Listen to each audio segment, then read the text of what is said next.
Karon adlaw sa Sabado sa ikaunom nga semana sa Pasko sa pagkabanhaw. Adunay karaang panultihon nga makuyaw ang diyutayng kahibalo. Ang punto niining maong panultihon aron pasidan-an ang mga tawo batok sa paghimog halapad nga mga pahayag uban ang tipikra nga kahibalo. Kung kabahin lamang sa usa ka problema ang atong nasabtan, ang atong gisugyot nga solusyon mas labaw hinuong makadaot kaysa makaayo. Bulahan kita nga si Jesus mihatag kanato sa iyang Espiritu Santo aron maangko nato ang matuod nga kahibalo sa tanan nga gipadayag sa Amahan. Apan unsaon man nato pakasayod nga unsay matuod ug sa paglikay paggamit sa atong kahibalo diha sa makuyawng paagi. Una, musalig kita sa tinuod nga mga magtutudlo. Sama nga si Apolos namati og nakakat-on gikan kang Priscilla ug kang Aquila, makakat-on kita gikan kanila nga gihatag sa simbahan aron magtudlo kanato. Ikaduha, makapangayo kita sa Amahan sa pagtabang kanato sa pagsuta sa kamatuuran diha sa Espiritu. Itugot niya kanato ang atong gipangayo tungod kay gihigugma man kita niya. Sa katapusan, kinahanglang mahinumdum kita nga ang kamatuuran dili gayud hinagiban. Ang kamatuuran sa kanunay kinahanglang ipaambit diha sa gugma o sa kaluoy, pangitaon ang maayo sa uban. Nanginahanglan kini nga ilailahon ang uban, ubanan sila diha sa mahigugmaong pagserbisyo ug musaksi sa kamatuuran pinaagi sa atong pagpuyo. Pamalandong.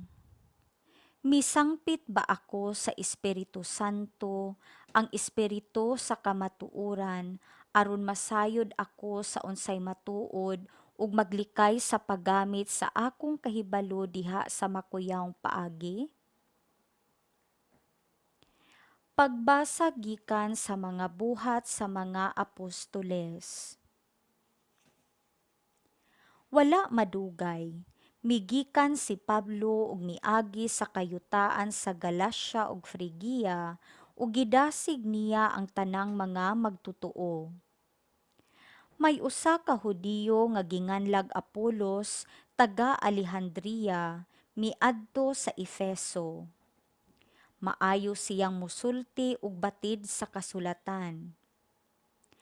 Namatuto siya sa pagtulun-an sa Ginoo ug sa dakong kadasig nagsulti siya ug nagtudlo sa husto mahitungod kang Hesus.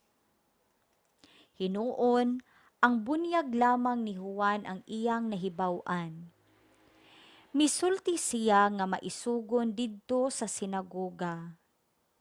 Sa pagkadungog ni Priscilla ug ni Aquila, kidala nila si Apolos sa ilang balay ug gisaysayan sa hustong kahulugan sa pagtulun-an sa Dios. Sa dihang mihukom si Apolos pag-adto sa Grecia, ang mga magtutuo sa Efeso mibulig kaniya pinaagi sa pagsulat ngadto sa mga kaigsuonan sa Grisea aron siya dawaton nila. Pag-abot niya, nakatabang siyag dako sa mga tawo nga tungod sa grasya sa Dios nahimong mga magtutuo. Gilupig niya sa lantugi ang mga Hudiyo, pinaagi sa malig-on niyang mga katarungan nga nagmatuod gikan sa kasulatan nga si Jesus mao ang Mesiyas. Ang pulong sa Ginoo. Salmo responsoryo. Ang Dios maoy hari sa tibuok kalibutan. Kamong tanang mga tawo, pamakpak kamo, singgit kamo sa Dios sa mga singgit sa kalipay. Kay ang Ginoo ang labing halangdon, ang katahaan, maoy dakong hari sa tibuok kalibutan. Ang Dios maoy hari sa tibuok kalibutan. Kay hari sa tibuok kalibutan mao ang Dios, awiti siyag mga awit sa pagdayeg. Maghari ang Dios diha sa kanasuran, maglingkod ang Dios diha sa iyang balaang trono. Ang Dios maoy hari sa tibuok kalibutan. Ang mga punuan sa katawhan nagkatigom uban sa katawhan sa Dios ni Abraham. Kay ang mga magbalantay sa yuta iyaha sa Dios, siya gayud ang labaw. Ang Dios maoy hari sa tibuok kalibutan. Pagbasa gikan sa santos nga ebanghelyo sumala ni San Juan. Si Jesus miingon sa iyang mga tinun-an. Inigabot ni adtong adlawa, dili kamo mangayo kanako bisag unsa. Sultihan ko kamo.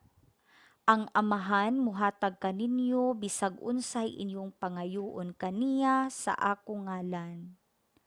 Hangtod karon wala pa kamo mangayo og bisag unsa sa ako ngalan. Pangayo og kamo hatagan aron mahingpit ang inyong kalipay. Gisulti ko kini kaninyo pinaagig mga sambingay. Apan moabot ang panahon nga dili na ako mogamit og mga sambingay, kundili mosulti ako kaninyo mahitungod sa amahan sa yanong mga pulong. Inigabot ni adtong adlawa, mangayo kamo kaniya pinaagi sa ako ngalan, ug ako dili mo ingon nga ako maoy mangayo alang kaninyo, kay ang amahan mismo nahigugma man kaninyo. Nahigugma siya kaninyo, kay nahigugma man kamo kanako, ug nagtuo nga ako gikan sa Dios. Tinuod nga ako gikan sa amahan ug mianhi sa kalibutan, ug karon mobiya ako sa kalibutan ug mobalik sa amahan. Ang Ebanghelyo sa Ginoo.